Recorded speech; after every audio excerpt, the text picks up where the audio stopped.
Então eu vou deixar esse estudo, depois você então acompanha, não é? Pega a Bíblia e se puder sentar perto de alguém aí na sua casa e fazer esse estudo, porque é sempre bom, né? A gente está alicerçado da palavra de Deus. Então eu queria deixar com vocês pelo menos 3 leis, né, espirituais que nos ajudam a superarmos momentos de tribulação.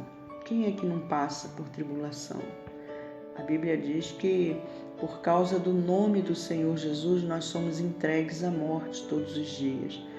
Então bastou a gente abrir o coração para Jesus que nós começamos a usufruir de muitas bênçãos, mas também de momentos assim de tribulações, porque o inimigo ele investe pesado para poder roubar a nossa fé, para poder tirar, né, a cada um de nós dos caminhos do Senhor.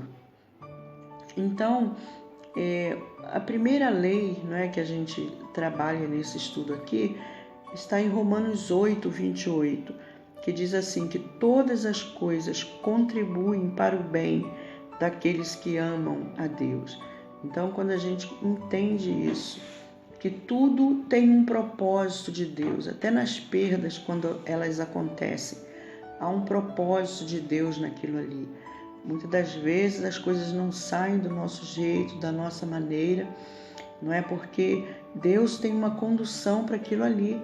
Então a gente tem que entender, se nós amamos a Deus, se nós buscamos ao Senhor, todas as coisas contribuem para o bem daqueles que amam a Deus. Mas pastora, como é que pode uma situação tão desagradável? Em que isso está contribuindo para mim, para o meu crescimento?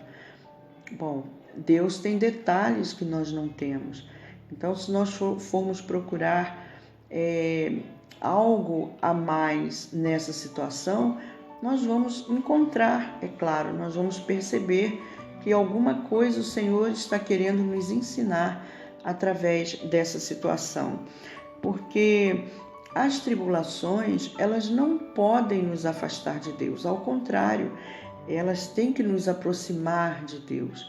Então tem muita gente que quando a situação aperta, ela deixa de ir à igreja, não é o nosso caso agora, porque a gente está em pandemia.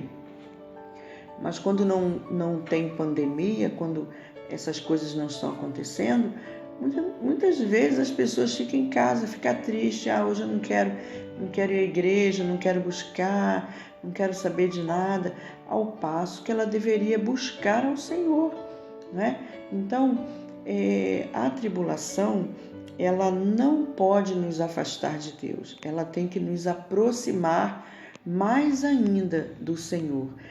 E também em 2 Coríntios 4, do verso 8 em diante, está dizendo que a nossa leve e momentânea tribulação produz para nós um peso de glória muito excelente.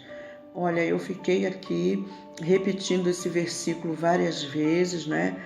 1 Coríntios 4, de 8 em diante, a nossa leve e momentânea tribulação. Paulo está dizendo que a nossa tribulação ela é leve e momentânea. E eu comecei a me perguntar, tem alguma tribulação mais pesada que isso? Claro que tem. A grande tribulação, aquela tribulação que é eterna, ela não é momentânea, mas ela é eterna. Ela está destinada para aqueles que não vão usufruir das regiões celestiais. Não vão usufruir por quê?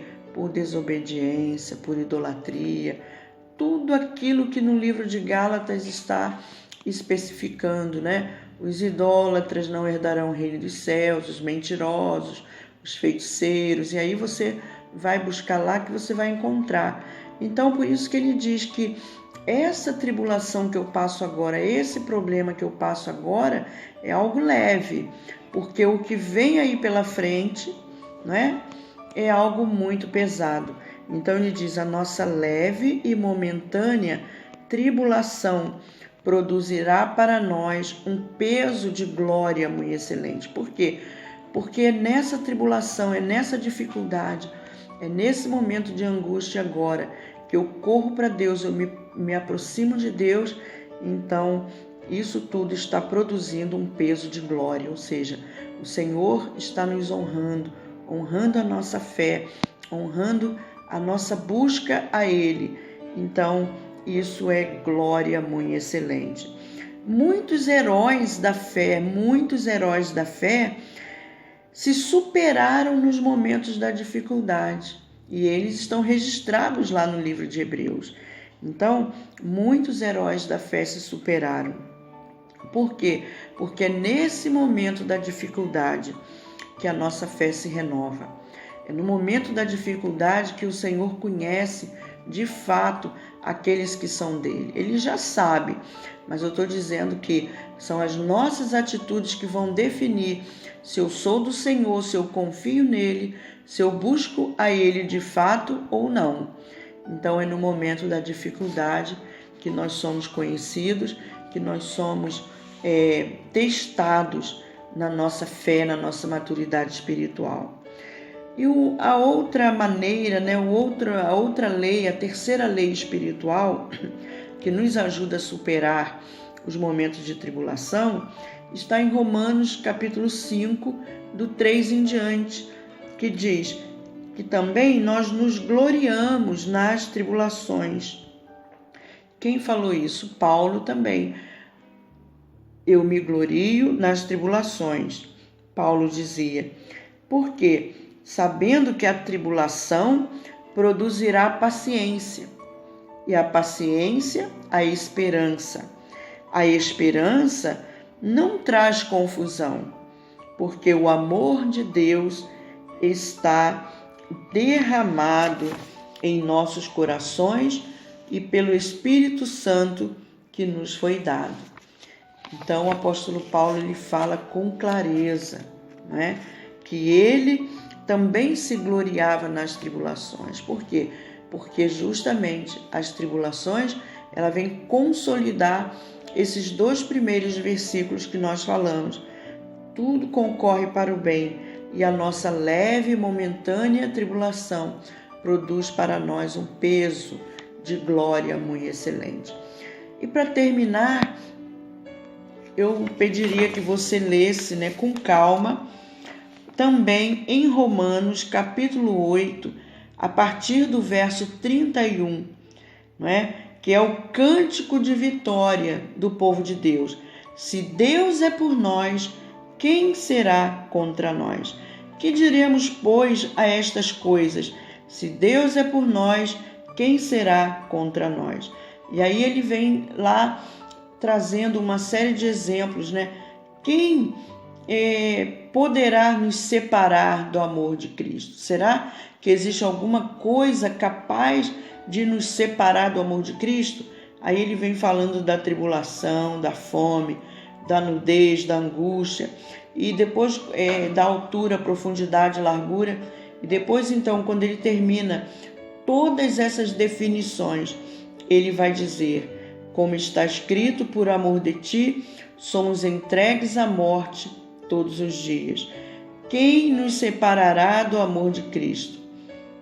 A tribulação, a angústia, a perseguição, a fome, a nudez, o perigo ou a espada? Porque eu estou certo de que nem a morte, e nem a vida, e nem os anjos, nem os principados, e nem potestades, e nem o presente, e nem o porvir. Nem a altura, nem profundidade, nem alguma outra coisa ou criatura nos poderá separar do amor de Deus que está em Cristo Jesus, nosso Senhor. Igreja, que o Senhor nos abençoe nesse domingo, viu? Que a gente possa tomar posse dessa palavra. Nós estamos firmes, agarradinhos com o Senhor, juntinhos com Ele. Nada poderá nos separar do amor de Jesus. E assim você permaneça em Cristo, eu permaneço em Cristo, nossas famílias vão permanecendo em Cristo e nós vamos vivendo essa fé a cada dia, as misericórdias do Senhor se renovam a cada manhã. Um excelente domingo para você, na paz do Senhor, e nós vamos caminhando, falando por aqui e sendo alimentados pela palavra. Que Deus nos abençoe. Amém.